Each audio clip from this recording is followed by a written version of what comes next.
अल मालु वल बनून ज़ीनतुल हयाति दुनिया वल बाकियातुस सालिहातु खैरुन इंदा रब्बिका सवाबन व खैरुन अमला।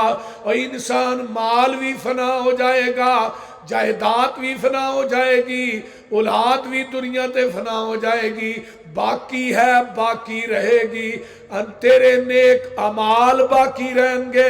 वो नेक अमाल की ने तेरी नमाज है, सुबहान अल्लाह अल्हम्दुलिल्लाह ला इलाहा इल्लल्लाहु अल्लाहु अकबर।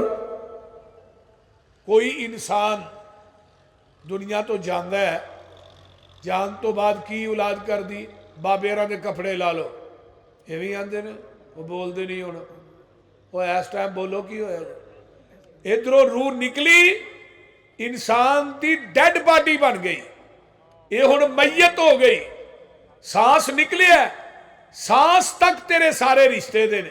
जब तक तेनू सांस आ रहा है तू अब्बा भी है, भाई भी है, तू किसी का बाप भी है, लेकिन मेरे भाई जो सांस निकल जाना है इस दुनिया च की इंसान आंदा है, ए दुकान का मालिक मैं वां, इस प्लाट का मालिक मैं वां, मेरे इन्ने बैंक बैलेंस ने, और तू किसी चीज़ का भी मालिक नहीं, तू तो उस साह का भी मालिक नहीं जिहड़ी साह तेरे विचों निकलती है। बाज़ दफा ऐसा भी हुंदा है, कफन च भी शक के, कबर च भी शक के, मौत बोलो मौत बरहक के। ज़ियाउल हक दुनिया तो गया, ना कबर मिली ना कफन मिलिया, एक टोपी फड़ के इस्लामाबाद न पी है ना, बोलते नहीं, अजे जरनैल सी, 11 साल हुकूमत की थी, लेकिन कफन च भी शक के, कबर च भी शक के, मौत बरहक के मौत आनी आनी है। केड़ा इंसान है जिहड़ा मौत तो बचे है? बाबा जी फरमाते ने मौत नाम है कईंदे मेरा, जिस घर कदम टिकावा,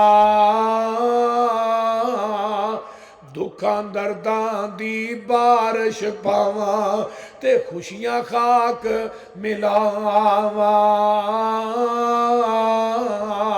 रुस्तम जय बहादिर लखा, मैं पूनी वांग मरोड़े,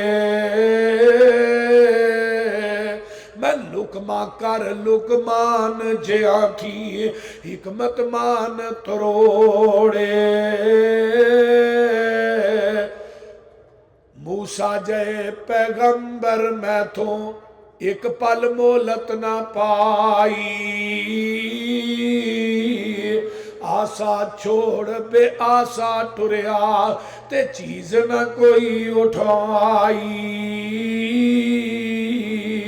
ऐ शतरंज हयाती वाली लगदी है बहुत प्यारी, खेड गए नी लख हजारा ओढ़क बाजी हारी।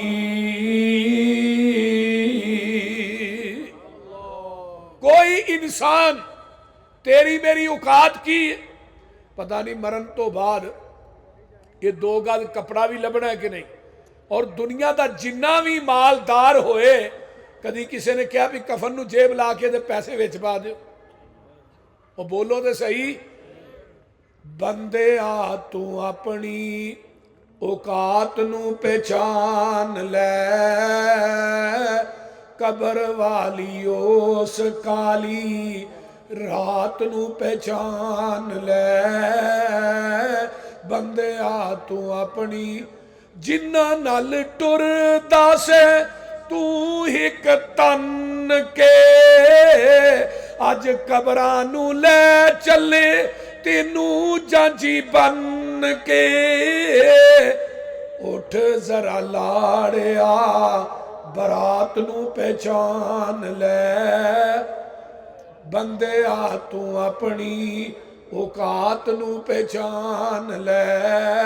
गल बड़ी बाकमाल, ला के उदार तेरा ऐ यार तेरे चले नी, मिट्टी दियां बुकां तेरे मुंह ते मार चले नी।